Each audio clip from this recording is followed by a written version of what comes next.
Di dalam kehidupan kita sebagai seorang muslim, minimal 5 kali dalam sehari semalam kita mendengar seruan untuk mendirikan solat yang disebut azan. Ada kalimat menarik di dalam kalimat azan itu, yakni seruan hayya 'alal falah, marilah menuju kepada keberuntungan, marilah meraih kemenangan. Seruan ini adalah kecenderungan dari setiap manusia, apapun warna kulitnya.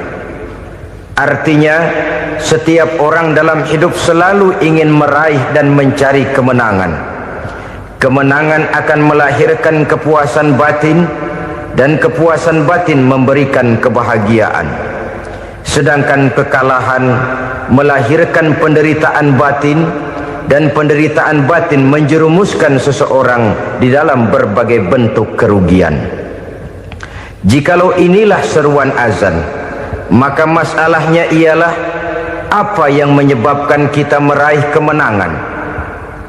Al-Quranul Karim memberikan tuntunan dan ajaran kepada kita bahwa orang-orang yang memperoleh kemenangan itu tidak lain adalah orang-orang yang bertakwa. Hanyalah mereka yang bertakwa kepada Allah Subhanahu wa ta'ala pada akhirnya akan tampil sebagai pemenang. Lalu siapa orang yang bertakwa itu? Dijelaskan dalam awal-awal Al-Baqarah, orang yang bertakwa yang akan meraih kemenangan. Pertama, allazina yu'minuna bil ghaib, yaitu orang-orang yang beriman kepada yang gaib, percaya bahwa ada alam yang gaib, alam yang abstrak, alam yang tidak bisa dijangkau oleh salah satu daripada panca indera kita. Mereka percaya dan beriman kepada adanya malaikat, beriman kepada adanya iblis dan jin, beriman kepada adanya alam kubur, beriman kepada adanya alam mahsyar, beriman kepada adanya alam akhirat, beriman kepada adanya surga dan neraka. Beriman bukan cuma sekedar beriman dalam ucapan bibir saja, tetapi beriman yang nilai iman itu mampu mewarnai gerak dan gaya hidupnya. Iman yang meresap sampai ke tulang sumsum, kemudian memberikan dampak positif di dalam kehidupan manusia. Alam, kita tahu, adalah sesuatu yang selain Allah, dan Allah bukanlah alam. Apapun namanya selain daripada Allah, itu adalah alam. Alam pada hakikatnya terbagi menjadi dua. Ada alam syahadah, alam nyata, alam konkret, alam yang bisa dijangkau oleh salah satu indera kita. Kemudian ada alam ghaib, alam yang tidak bisa dijangkau oleh panca indera kita, alam metafisika, alam abstrak, alam yang wajib kita imani keberadaannya. Kita percaya bahwa malaikat itu ada, kita percaya kepada jin, bahwa jin itu ada, kita percaya kepada adanya iblis dan setan. Bukan percaya kepada iblis dan setannya, percaya bahwa iblis dan setan itu ada. Itu termasuk salah satu daripada sifat orang yang bertakwa kepada Allah. Saudara-saudara kaum muslimin rahimakumullah, kecenderungan pembangunan yang lebih bersifat materialistis biasanya menggeser aspek kehidupan rohani. Orang berpikir empiri, dan dalam pola pikir yang demikian, maka alam gaib tidak lagi mendapat perhatian. Aspek kehidupan yang bersifat rohaniah malah mulai ditinggalkan. Akibatnya terjadilah kepincangan di dalam kehidupan kita. Pernah ada satu pengalaman pribadi dalam perjalanan kembali ke tanah air. Dalam pesawat di sebelah kanan saya duduklah seorang Jerman, namanya Heiner Simonsen. Iseng saya ajak kenalan, saya ajak ngobrol, saya tanya dia. Saya bilang, Mas Henner ini. Kalau pesawat yang kita tumpangi ini jatuh ke bawah, kira-kira apa yang bakal terjadi, Mas? Dia bilang, kita semua akan mati. Begitu? Iya. Oke. Apa itu mati? Tanya saya. Dia bilang, untuk tahu apa itu mati, kita harus tahu lebih dahulu apa itu hidup. Saya pikir nih bule bisa ngomong juga. Baiklah, kata saya. Apa hidup menurut Anda itu? Oh, hidup itu dia bilang, kalau seluruh anggota badan kita bekerja secara normal, paru-paru memompa darah secara normal, jantung berdetak secara normal, sel-sel tubuh bekerja secara fit, dan organisme tubuh hanya mau bekerja secara normal, dia bilang, kalau kita memberi makan yang cukup, menu yang teratur, dan gizi yang lengkap. Saya bilang, kesimpulannya apa, Ner? Dia jawab, hidup adalah dari tangan ke mulut. Life is from the hand to the mouth, kata dia. Hidup adalah dari tangan ke mulut. Jadi masalah hidup tidak lebih daripada masalah isi perut. Orang pergi pagi, pulang sore, peras keringat, banting tulang, perut yang dibelain. Saya bilang, you are wrong. Sampean salah, Ner. Kamu orang Islam bukan? Bukan. Pantas. Kenapa saya salah? Dia bilang, ya jelas salah. Salahnya di mana? Kamu ini manusia. Kalau hidup cuma dari tangan ke mulut, saya bilang, kambing di kampung saya juga begitu pikirannya, Ner. Itu kambing di kampung saya, asal perutnya kenyang, sudah hidup dia. Perkara besok bagaimana, lusa prospeknya macam mana, bulan depan ada apa, kambing nggak pernah mikir. Di kampung saya kambing juga pikirannya begitu. Kamu Kristen ya? Tadinya. Loh, kok tadinya, lalu apa sekarang kamu ini? Dia bilang, sekarang saya netral. Saya tidak beragama, tapi saya percaya kepada Tuhan sebagai pencipta alam. Saya ingat benar dia bilang, I haven't any religious, but I believe to God as the creator of the world. Kenapa bisa netral begitu, Ner? Habis saya bingung, katanya. Islam bilang Islam baik, Kristen bilang Kristen baik, Hindu Buddha bilang Hindu Buddha baik, semua agama baik. Saya netral sekalian, nggak beragama. Yang penting saya percaya kepada Tuhan. Saya bilang, Ner, kamu ini kayak orang mau beli celana, lalu bingung. Yang satu bilang Levi's bagus, yang satu bilang Blue Jean hebat, yang satu bilang Wool England hebat. Celana ini hebat, celana itu bagus, celana ini hebat, semua celana bagus, kamu bingung. Akhirnya netral, tidak pakai celana. Itu juga salah. Saya pikir-pikir, kemudian saya melihat bahwa dua pola berpikir Henner ini nampaknya sudah mulai menggejala di lingkungan masyarakat bangsa kita. Disadari atau tidak, secara jujur kita harus berkata, dua pola pemikiran Henner ini mulai berkembang di tengah masyarakat bangsa kita. Pertama, pola pikir materialisme. Hidup adalah dari tangan ke mulut. Masalah hidup tidak lebih masalah isi perut. Itu yang perlu dibela, dan disitulah arti kehidupan. Pergi pagi, pulang sore, peras keringat, banting tulang untuk mempertahankan perut. Kalau sudah kemari cara orang berpikir, maka buat apa percaya kepada yang gaib?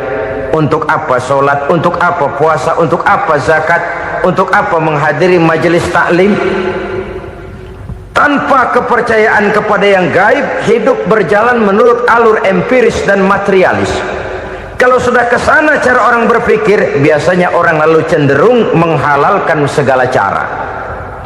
Hanyalah orang yang percaya bahwa akhirat ada, hanyalah orang yang percaya bahwa alam kubur itu ada, hanyalah orang yang percaya bahwa malaikat itu ada, hidupnya akan lebih terarah dan terkendali. Karena kepercayaan kepada yang gaib yang merupakan fase daripada kehidupan setelah hidup yang sekarang ini, mewarnai gerak pribadi seseorang di dalam dia melakukan kegiatan hidupnya. Pola berpikir materialisme, disadari atau tidak, mulai menggejala di lingkungan masyarakat bangsa kita. Hidup tidak lebih dari urusan tangan ke mulut, mulut ke tangan, tangan ke mulut. Asal perut sudah kenyang, hiduplah sudah. Perkara bagaimana prospek hari yang akan datang, bagaimana akhirat, tidak jadi persoalan. Ini yang oleh Nabi diperingatkan, ad-dunya sijnul mu'min wa jannatul kafir. Dunia adalah penjara bagi orang beriman dan surga bagi orang kafir. Dulu di zaman Belanda hadis ini pernah disalah tafsirkan, disalah artikan, digunakan sebagai senjata untuk mengkebiri dan membuat impoten umat Islam. Sudahlah umat Islam gak usah macam-macam, kata Belanda. Dunia ini kan penjara buat orang Islam, surga buat orang kafir. Di penjara jangan bertingkah.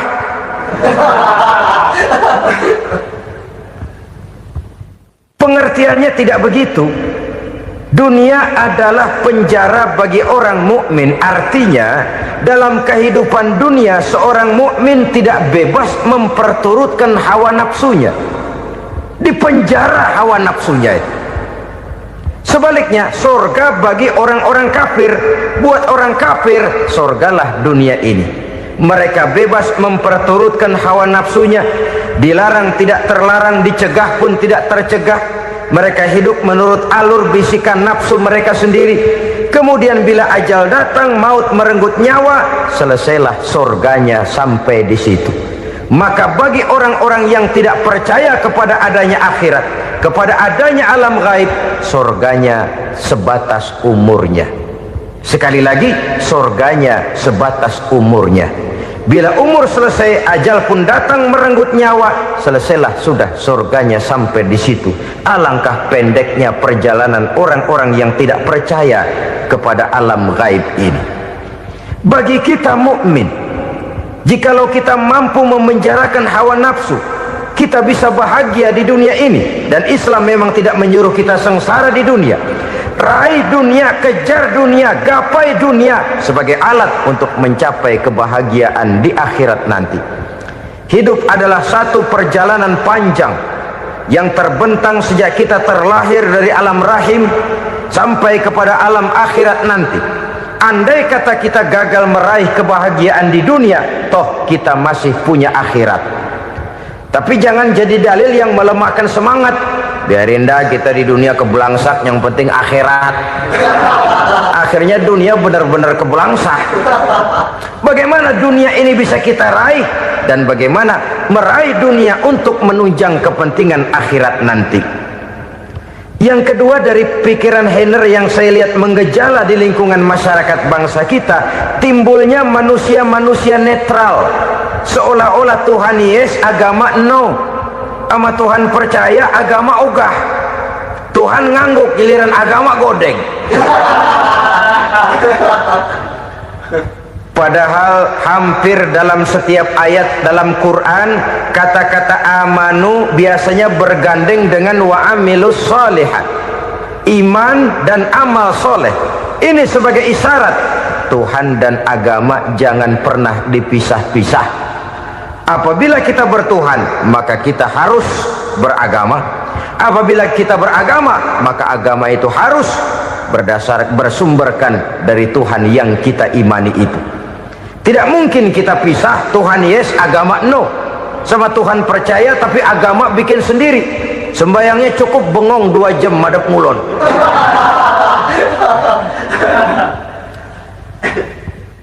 Saudara-saudara kaum muslimin rahimakumullah. Jadi dengan demikian, agama yang kita akui merupakan unsur mutlak di dalam pembangunan sekarang ini, merupakan bagian dari kehidupan yang menuntun kita bahwa di balik alam nyata ini, di balik alam syahadah ini ada alam gaib. Dan mudabbir, murabbi, yang mengatur, yang menguasai, yang memelihara baik dia alam nyata, baik dia alam gaib, tidak lain adalah Allah Subhanahu wa ta'ala. Di sana ada satu super power, satu maha kekuatan yang kita perlu bersandar kepadanya. Sebagai makhluk nyata yang hidup di alam nyata, berbuatlah secara nyata sebagaimana harusnya kita berbuat. Karena Islam jelas bukan agamanya orang pemalas. Islam jelas bukan agamanya orang yang mengajarkan setelah selesai sholat boleh duduk, nggelenggem ayam-ayam, ndelohom, menghitung bintang di langit sambil menunggu keajaiban. Tidak.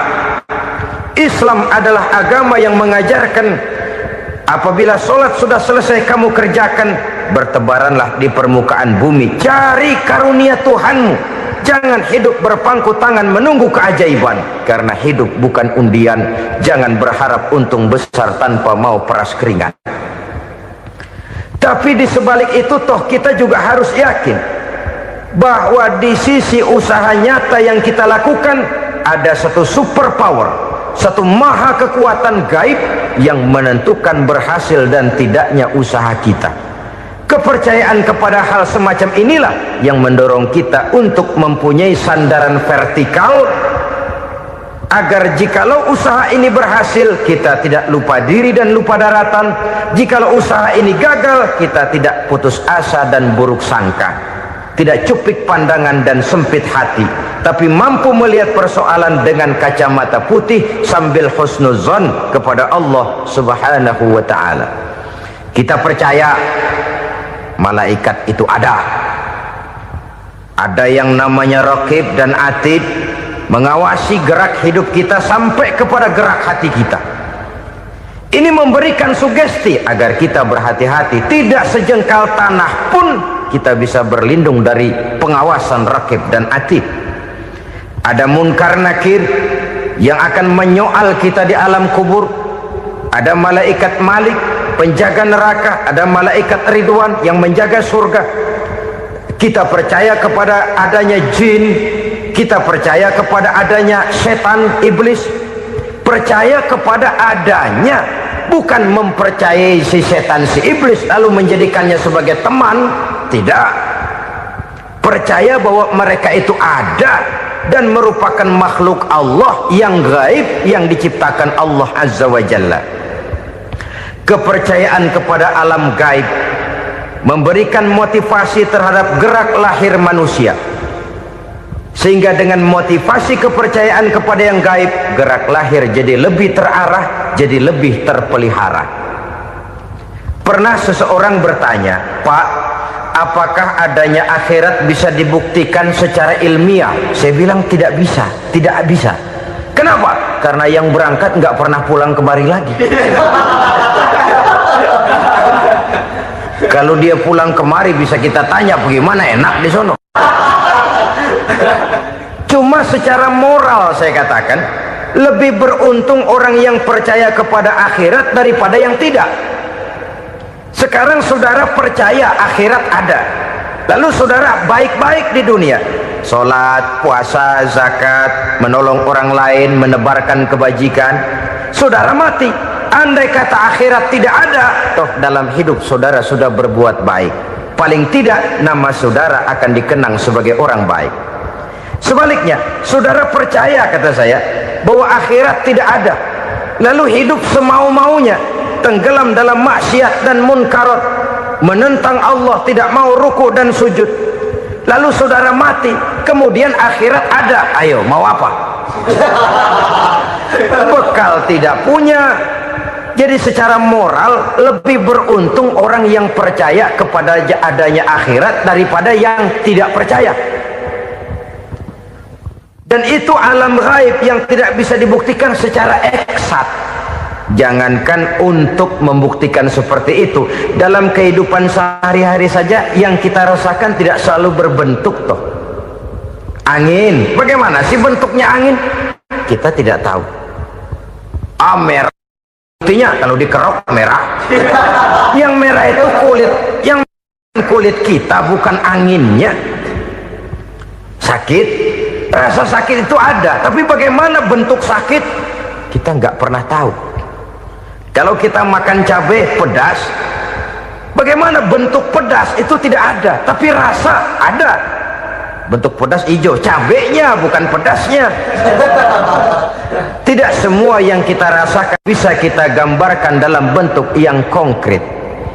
Oleh karena itu, sekali lagi bahwa kepercayaan kepada alam yang gaib mampu memberikan satu sugesti yang menata kehidupan seseorang lebih lurus, lebih terarah, dan lebih terkendali. Maka wajar kalau kepercayaan kepada yang gaib mengantarkan seseorang untuk meraih kemenangan. Kenapa? Dia percaya kepada yang gaib, bahwa akhirat ada, bahwa alam kubur ada, bahwa pertanggungan jawab itu ada. Maka dia lalu tidak hidup saenae udele dewe, itu loh. Tidak hidup menurut seleranya sendiri, terarah, teratur. Ini cirinya yang pertama. Orang bertakwa yang akan meraih kemenangan, mereka beriman, mereka percaya kepada yang gaib. Bahkan hal-hal konkret saja selalu berangkat dari yang gaib. Saudara-saudara, para remaja, para pemuda sekarang ini tidak pernah tahu toh siapa yang akan jadi teman hidup saudara. Kita bisa saja ngerancang, mentargetkan, tapi toh akhirnya yang namanya jodoh bukan kekuasaan kita. Rezeki di luar kemampuan kita. Begitu juga ajal, maut, jodoh, ajal adalah contoh-contoh konkret bahwa pada akhirnya yang gaiblah yang menentukan. Bertahun-tahun ngelancong, emang jodoh seret nggak jadi.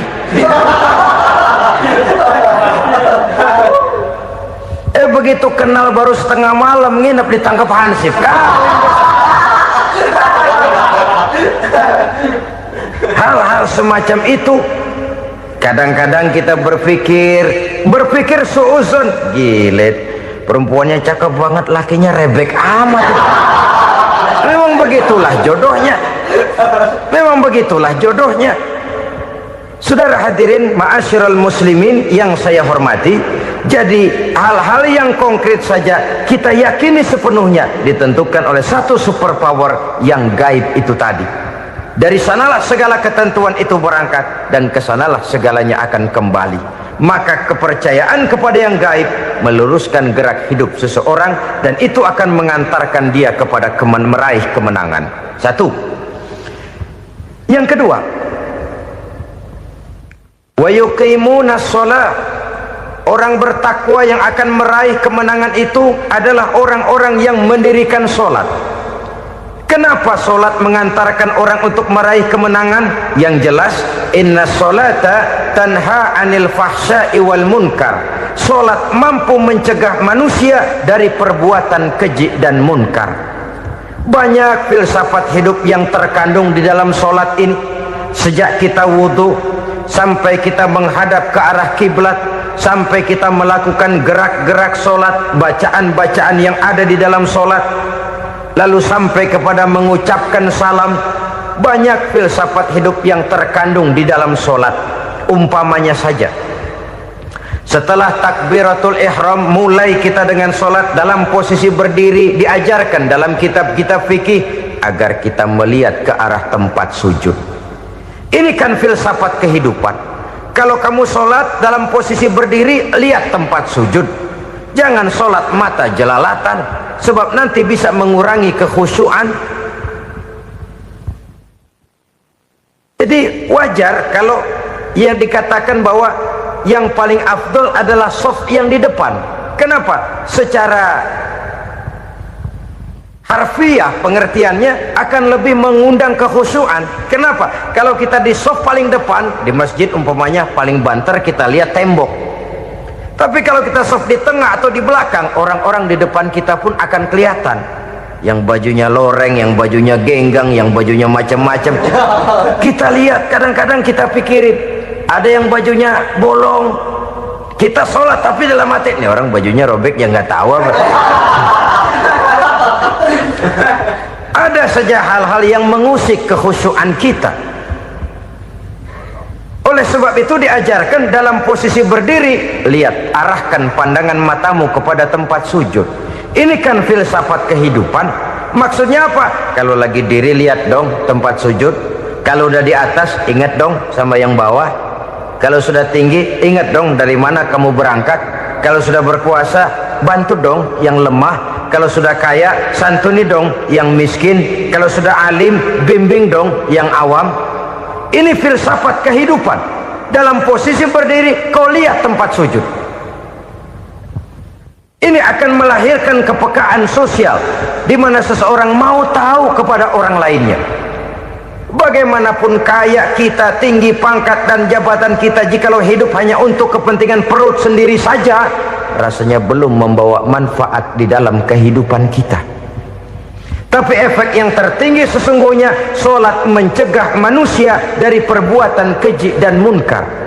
Perbuatan keji dan munkar, walaupun kelihatannya mendatangkan uang, membawa keuntungan, tapi itu keuntungan semu, keuntungan sementara. Dengan menipu orang lain kita bisa dapat untung, tapi tidak membawa berkah, dan itu adalah kerugian besar dalam kehidupan kita. Maka untuk meraih kemenangan harus dimulai dengan membentuk kepribadian yang tegar, memiliki sandaran vertikal yang langsung kepada Allah Subhanahu wa ta'ala, dan itu hanya bisa kita tempuh melalui jalur ibadah formal yang sudah ditentukan Allah, yakni solat yang 5 waktu. Untuk memperkuat itu ada solat-solat sunnah, rawatib, nawafil sebagai terminal kontrol cadangan untuk memelihara stabilitas temperatur batin di dalam kita berhubungan dengan zat yang maha gaib, yaitu Allah Subhanahu wa ta'ala. Orang sering bertanya, Pak, itu tetangga saya nggak sholat, duitnya nggak habis-habis, Pak. Nggak sholat tapi mobilnya tambah terus, nggak sholat tapi usahanya makin maju. Tapi di sisi lain ada orang yang rajin sholat, rezekinya butak bener, anaknya mana kurus mana korengan. Saudara hadirin ma'asyiral muslimin rahimakumullah, harus saya katakan bahwa solat memang bukan untuk cari duit. Solat adalah sandaran vertikal kita kepada Allah. Sedangkan soal rezeki itu berkaitan dengan sifat Allah maha pengasih dan maha penyayang.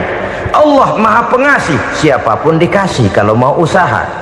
Allah maha penyayang, tidak semua orang disayang oleh Allah Azza wa Jalla. Dan belum tentu banyak harta itu merupakan nikmat. Mungkin juga istidraj. Artinya istidraj itu dikasih tapi diambulin, kalau bahasa Betawinya itu.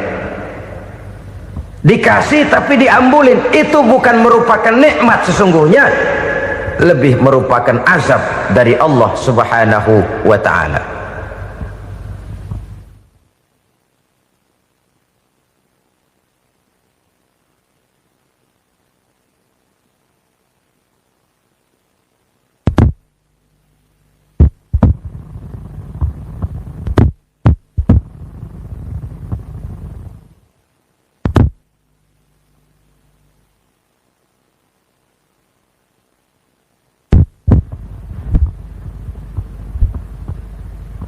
Agama mempunyai sistem solat, dan kita umat Islam telah dituntun oleh Allah Subhanahu wa ta'ala yang wajibnya 5 kali dalam sehari semalam mendirikan solat, dan itu tentu berada dalam jangkauan kemampuan manusia. Pada awalnya barangkali kita memang merasa solat itu satu kewajiban, tapi semakin kita hayati makna, manfaat dan filsafat yang terkandung di dalam ajaran solat, semakin sampai kita kepada keyakinan bahwa solat adalah keperluan kita. Sehingga pada waktu tertentu dinilai puncaknya, kita tidak lagi akan berkata saya wajib solat, tapi kita akan berkata saya perlu solat. Kalau kita sudah merasakan itu adalah keperluan kita, nah di sanalah kita baru akan merasakan ruginya kalau hal itu tidak kita laksanakan. Sepanjang kita masih berkata saya wajib sholat, kita akan lebih merasakan dia sebagai beban ketimbang sebagai keperluan. Yang jelas Allah tidak memerlukan ibadah yang kita laksanakan ini. Dengan kata lain, Andai kata satu dunia penuh ini orang tidak ada yang sholat satu pun, Allah tidak akan turun dari jabatan Tuhan. Jangan lalu berpikir kalau kita ngambek se-RW kagak sembahyang Tuhan tekor kali ini ya. Tentu tidak. Itu perlunya kita, bukan perlunya Allah. Dan pada induknya kita akan berkata, saya perlu agama.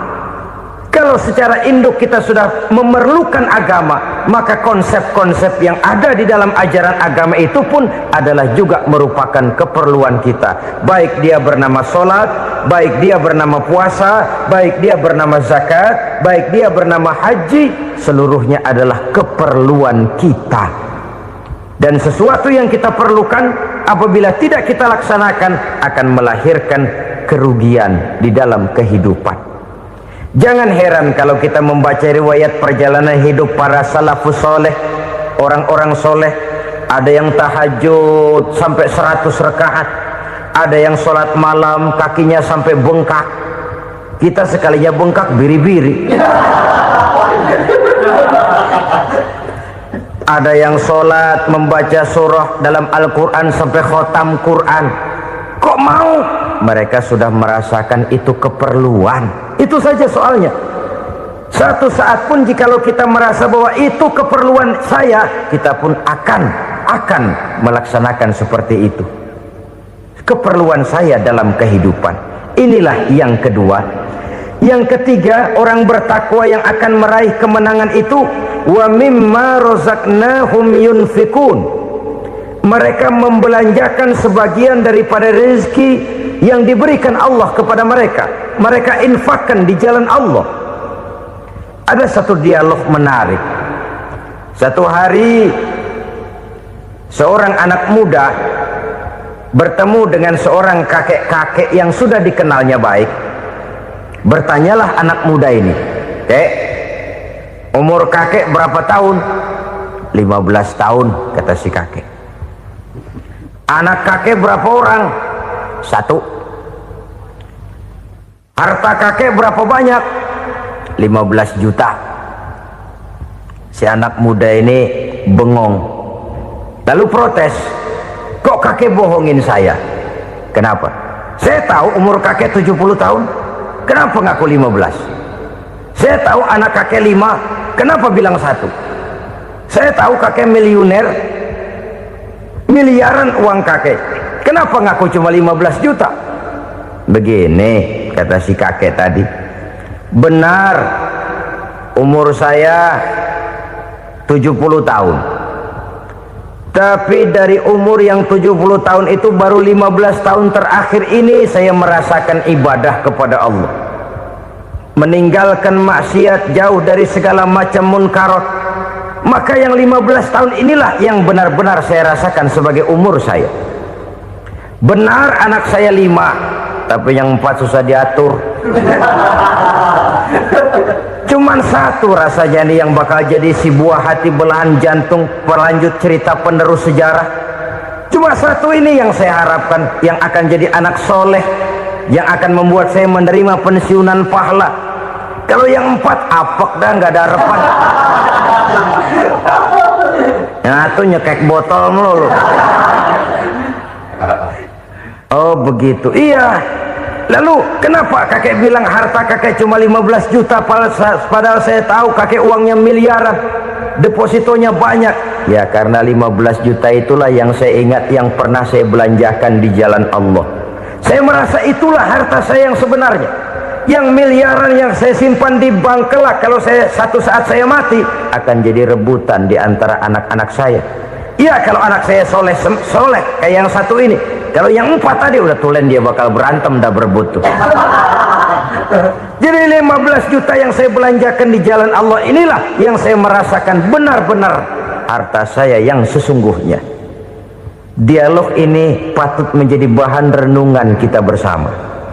Diberikan kita umur 40, 50, 60, 70, 80. Berapa tahun dari umur yang diberikan itu yang jalan mulus, yang kita gunakan untuk melaksanakan ibadah? Banyak harta kita simpan di bank, di lemari, di dompet, di tas.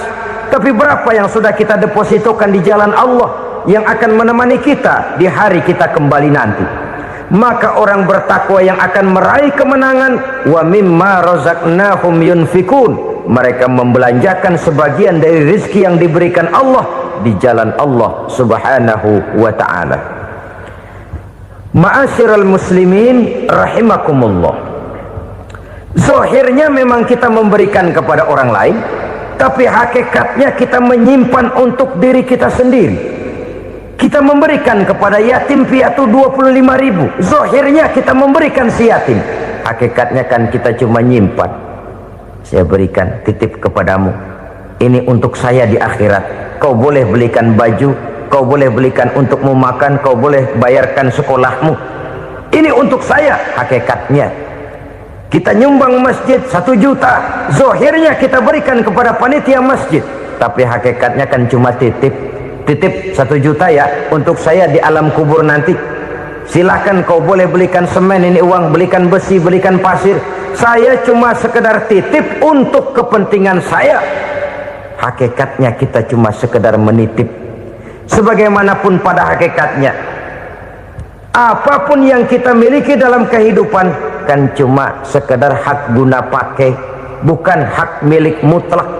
Harta kita, rumah kita, kendaraan kita, kebun kita, pabrik kita, hak guna pakai saja. Hak milik mutlak cuma untuk Allah subhanahu wa ta'ala.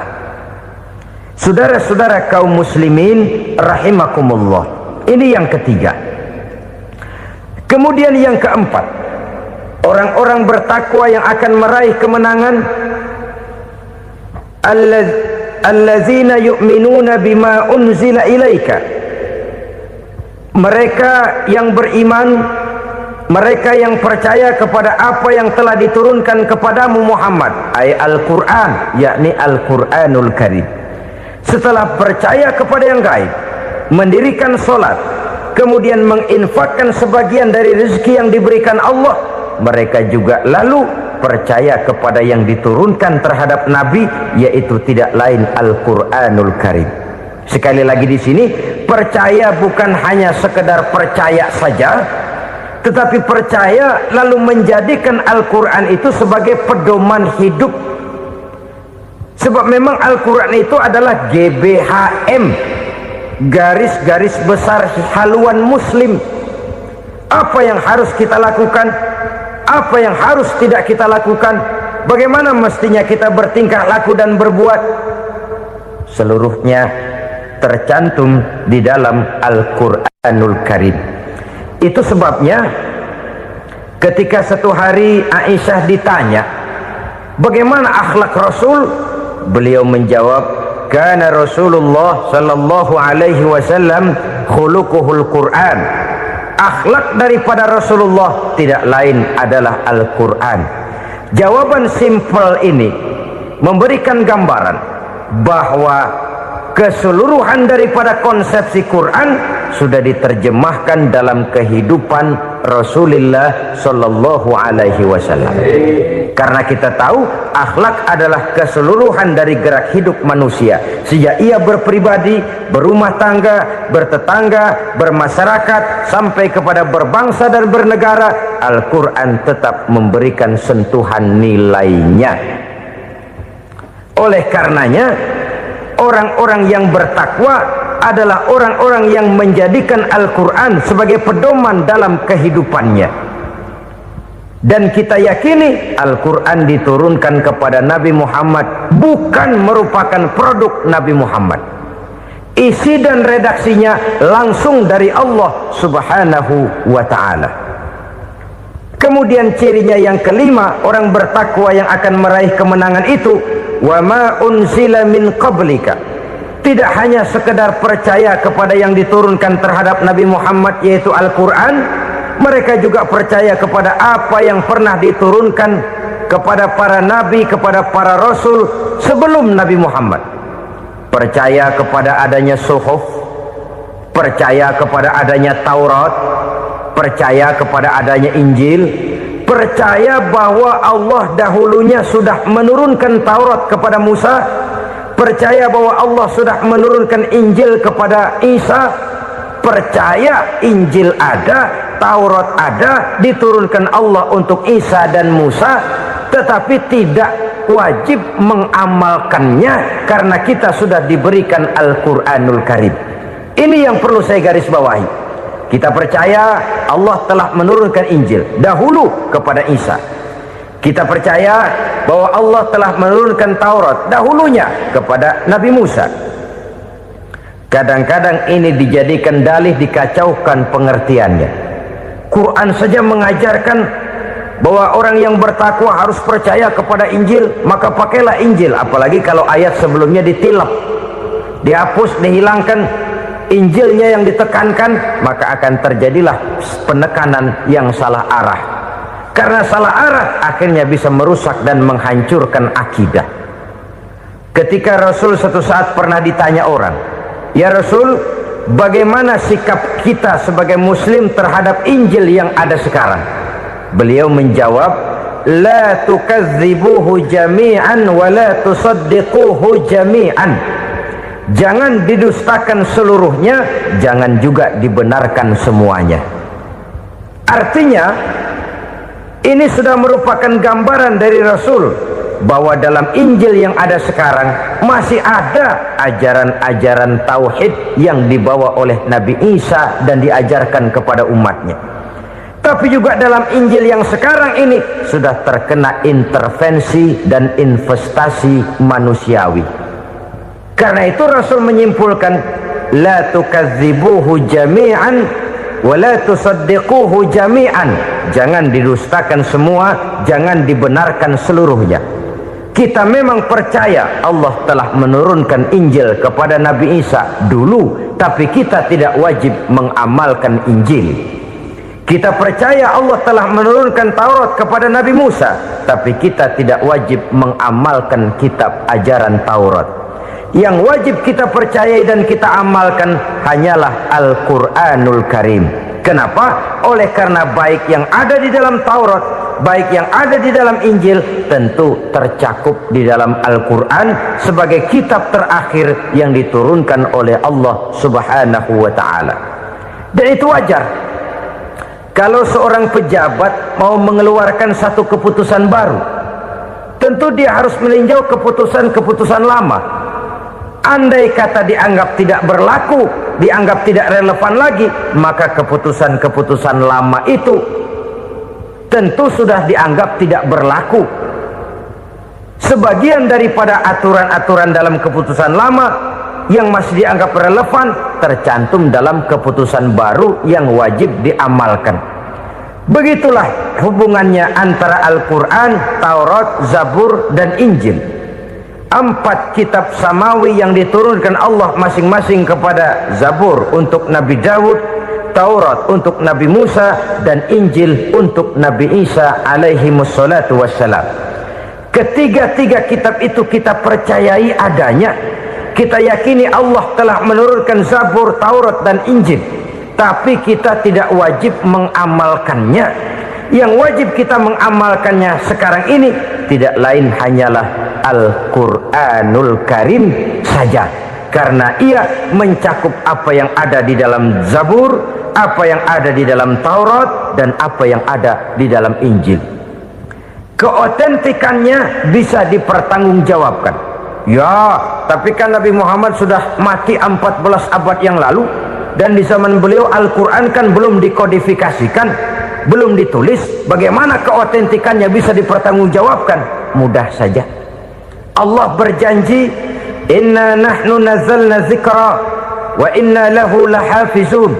Kami yang menurunkan Al-Quran dan kami yang akan menjaga dan memeliharanya. Allah turunkan Quran, Allah menjaganya. Bagaimana cara Allah menjaga Al-Quran itu? Banyaknya orang-orang yang hafaz Al-Quran.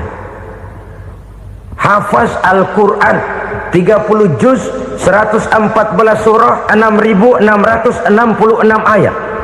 Sehingga jangankan satu kata, jangankan satu ayat, satu kalimat saja berubah sudah akan timbul reaksi dan mudah dimengerti. Kenapa? Banyak orang-orang yang hafaz Al-Quran. Sedangkan pada setiap akhir tahun biasanya malaikat Jibril selalu mengadakan checking terhadap ayat-ayat yang diturunkan pada waktu itu. Di zaman Nabi sendiri sudah ada usaha kodifikasi. Dan yang lebih luar biasa lagi, sampai hari ini tidak seorang pun mampu membuat satu ayat saja semacam Al-Quran. Ke bahasa manapun dia diterjemahkan, naskah aslinya tetap ikut, rujukan dasarnya tetap ada. Berdasarkan itu maka tidak mungkin terjadi penyelewengan terhadap atau pemalsuan terhadap ayat-ayat Al-Quranul Karim. Kesuciannya, keotentikannya, kemurniannya bisa dipertanggungjawabkan. Ma'asyiral muslimin rahimakumullah. Oleh karenanya, konsepsi dasar daripada ajaran Islam ini memang tidak lain adalah Al-Quran dan Sunnah. Isi daripada agama Islam yang merupakan iman, Islam dan ihsan, konsepsi dasarnya tidak lain adalah Al-Quran dan Sunnah Rasulullah Sallallahu Alaihi Wasallam. Maka yang kita perlukan sekarang ini adalah terjemahan Al-Quran di dalam kehidupan kita. Dengan demikian, maka gaya kehidupan yang lebih Qurani itulah yang kita dambakan. Kita perlu memang terjemahan Quran dalam bahasa Inggris, dalam bahasa Belanda, dalam bahasa Jepang, tapi yang lebih kita perlukan adalah terjemahan Quran di dalam kehidupan kita. Konsekuen, tidak memanipulasi, ringan sama kita jinjing, berat sama kita pikul. Jangan kalau lempengan ayat Quran tuh kira-kira enak diamalin, keras teriakan kita. Giliran kira-kira ayat Quran itu mukul kepala kita sendiri, diam kita.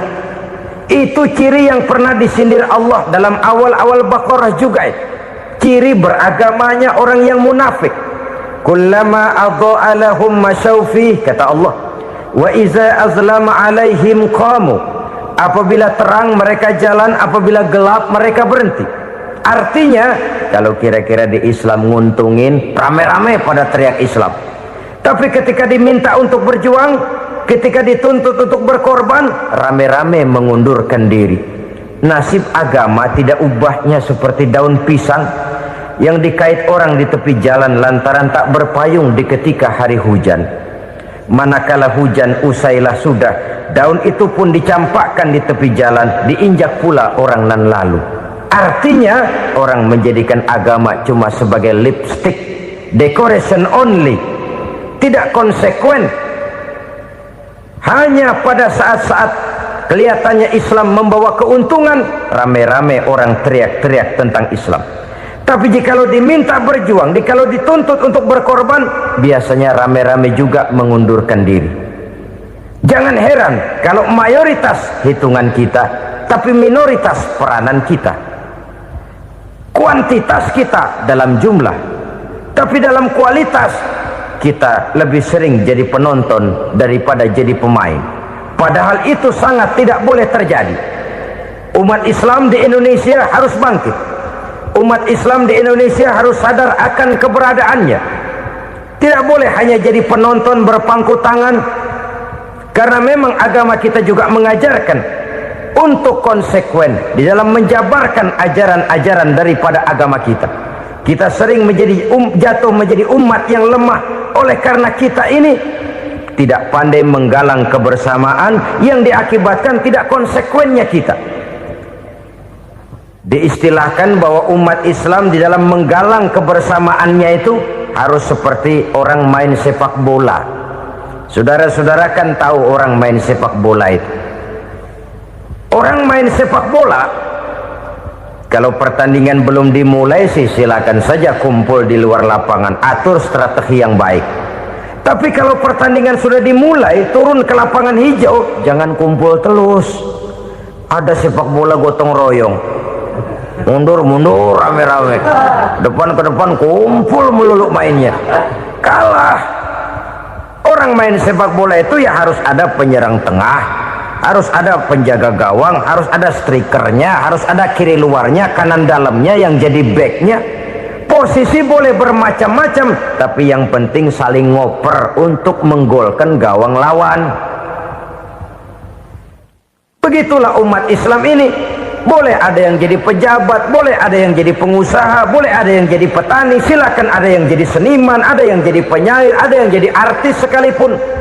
Tapi kalau sudah berhasil menguasai bola, jangan lupa operannya.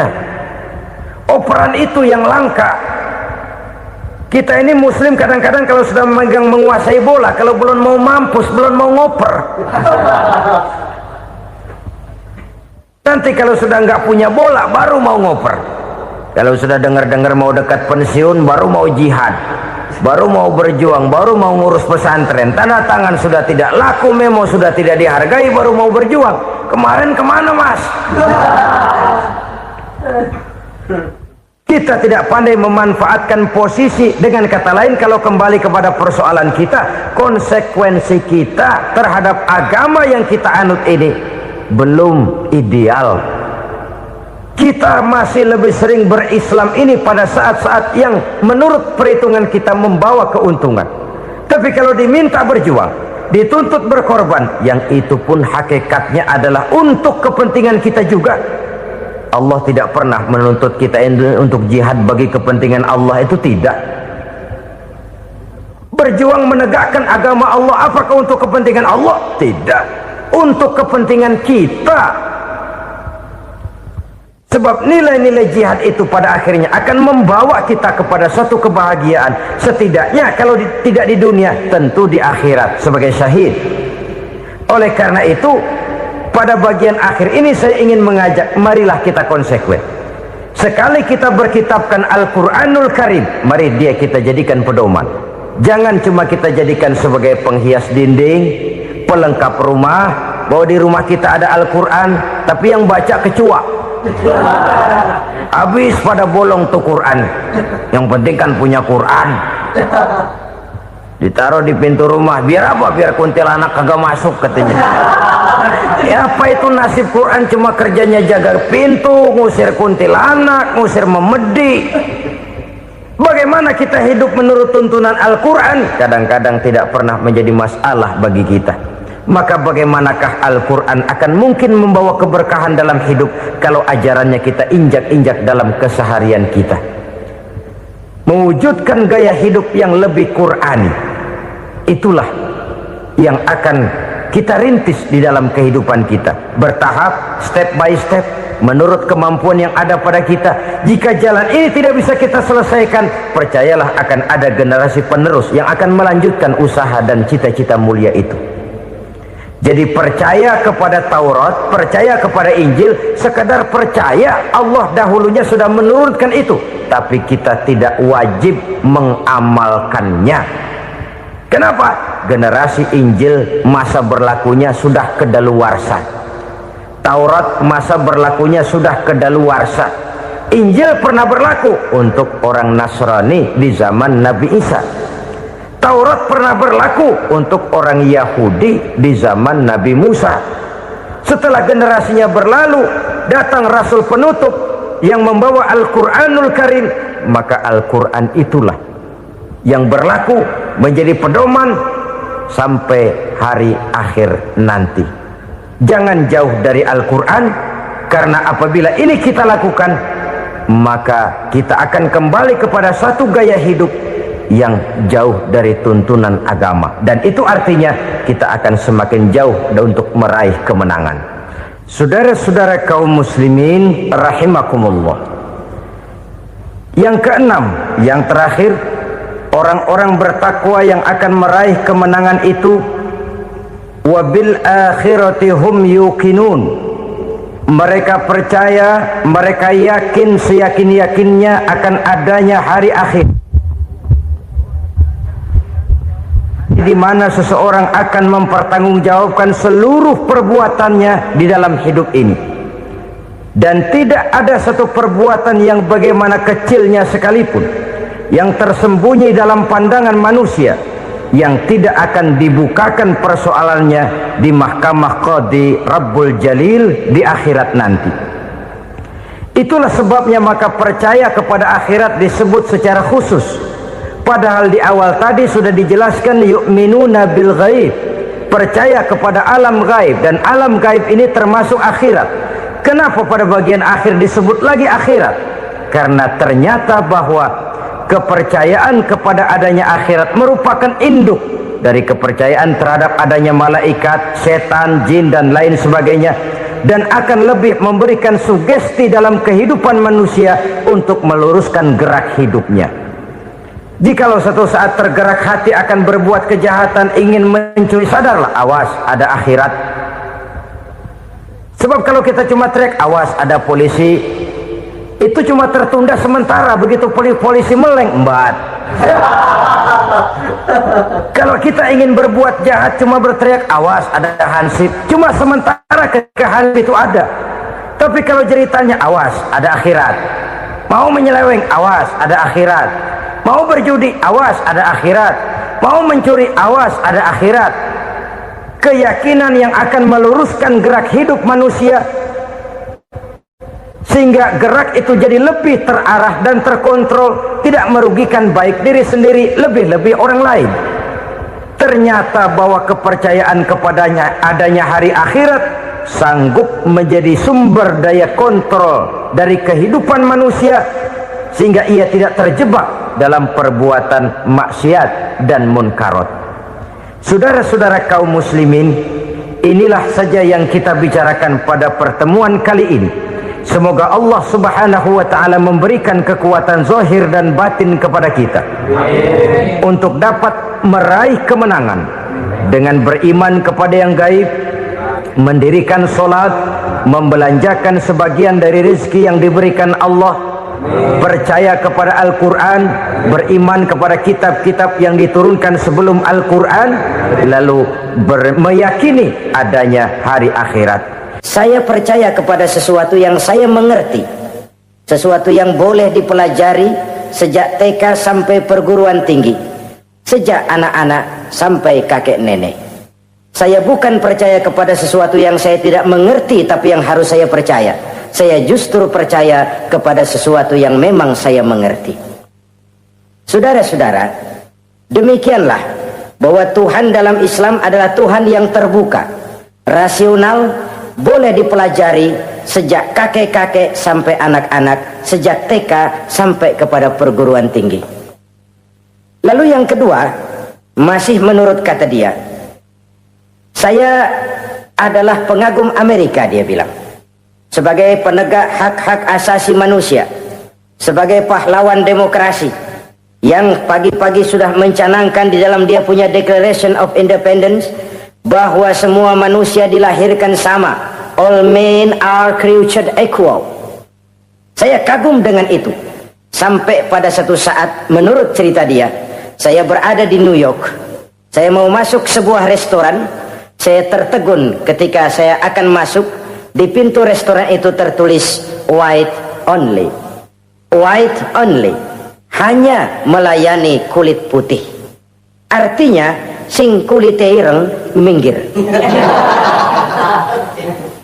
Saya gelo, saya nelongso, bahasa Inggrisnya. Katanya all men are created equal, semua manusia dilahirkan sama. Lah ini kok tegel-tegele, kok sampai hati bikin tulisan hanya melayani kulit putih. Sampai saya melihat dalam Islam ini betapa si kulit putih dan si kulit hitam duduk saling berdampingan. Masjid menjadi simbol semangat kebersamaan mereka. Siapapun masuk masjid buka sepatu. Di sana mereka menghadap ke arah yang sama, menyembah Allah Tuhan yang sama, mengikuti cara Rasul yang sama, melakukan gerak yang sama, membaca bacaan yang sama, dengan bahasa yang sama. Persaudaraan seperti inilah yang lama saya dambakan. Ini kenapa saya memilih Islam. Saudara-saudara kaum muslimin, saya ingin menggunakan cerita ini sebagai pengantar bahwa salah satu misi Islam memang membebaskan manusia dari ras diskriminasi. Nabi menyatakan, innallaha la yanzuru ila suwarikum wa amwalikum walakin yanzuru ila qulubikum wa a'malikum. Sungguh Allah tidak melihat tampangmu, Allah tidak melihat potonganmu, Allah juga tidak melihat hartamu. Yang Allah lihat adalah hati dan amal perbuatanmu. Islam membebaskan manusia dari ras diskriminasi. Dari manapun orang datang, apapun warna kulitnya, dari suku apapun ia dilahirkan, akidah mengikatnya dalam satu persaudaraan yang mesra, persaudaraan Islam. Nilai manusia dengan demikian bergantung kepada ketakwaannya. Takwa, seperti kita tahu, adalah bahasa Quran yang sudah menjadi bahasa kita. Sedemikian sering kalimat ini dipakai, sampai-sampai ia mengalami pergeseran dari arti yang sebenarnya. Takwa, sejauh yang kita baca dari peninggalan para ulama kita, mempunyai konotasi imtithalul awamir wajtinabun nawahi, melaksanakan seluruh yang diperintah Allah dan meninggalkan semua yang dilarangnya. Apa perbedaan prinsipnya? Kalau melaksanakan perintah itu sesuai dengan kemampuan, tapi menjauhi larangan itu mutlak. Enak kalau ada ayat jauhilah larangan Allah semampu kamu, enak. Yang semampu kita itu melaksanakan perintah, tapi kalau sudah meninggalkan larangan mutlak, jauhi, tinggalkan. Disitulah nilai ketakwaan seseorang. Ini kan enggak, karena takwa digunakan oleh semua orang, akhirnya artinya bergeser. Semua ngomong takwa. Pejabat kalau dilantik bertakwa, bertakwa, bertakwa, sampai membleh bertakwa. Setelah pelantikan takwa ngalor dia ngidul. Harus dikembalikan kepada pengertian asalnya. Takwa itu adalah komitmen seseorang kepada perintah Allah dan komitmen meninggalkan yang dilarangnya sesuai dengan kemampuan. Di situ nilai manusia dalam pandangan Allah. Yang tadi Nabi katakan, Allah nggak lihat potongan kita, Allah nggak lihat harta kita. Yang Allah lihat adalah hati dan amal perbuatan, dan itulah takwa itu. Maha benar Allah dengan firman-Nya yang menyatakan, inna akramakum indallahi atqakum. Yang paling mulia di antara kamu dalam pandangan Allah adalah orang yang paling bertakwa kepadanya. Sering sekali sekarang ini kalimat agama digunakan untuk maksud yang tidak sama dengan maksud agama. Ya contoh kalimat takwa ini. Atau misalnya kita baca iklan, telah berpulang ke rahmatullah dengan tenang. Kalau dengan tenangnya sih boleh dah, mana ada orang mati kelojotan. Tenang. Tapi ke rahmatullah. Rahmatullah itu kan artinya kasih sayang Allah. Kasih sayang Allah itu kan surga. Kalau bajingan mati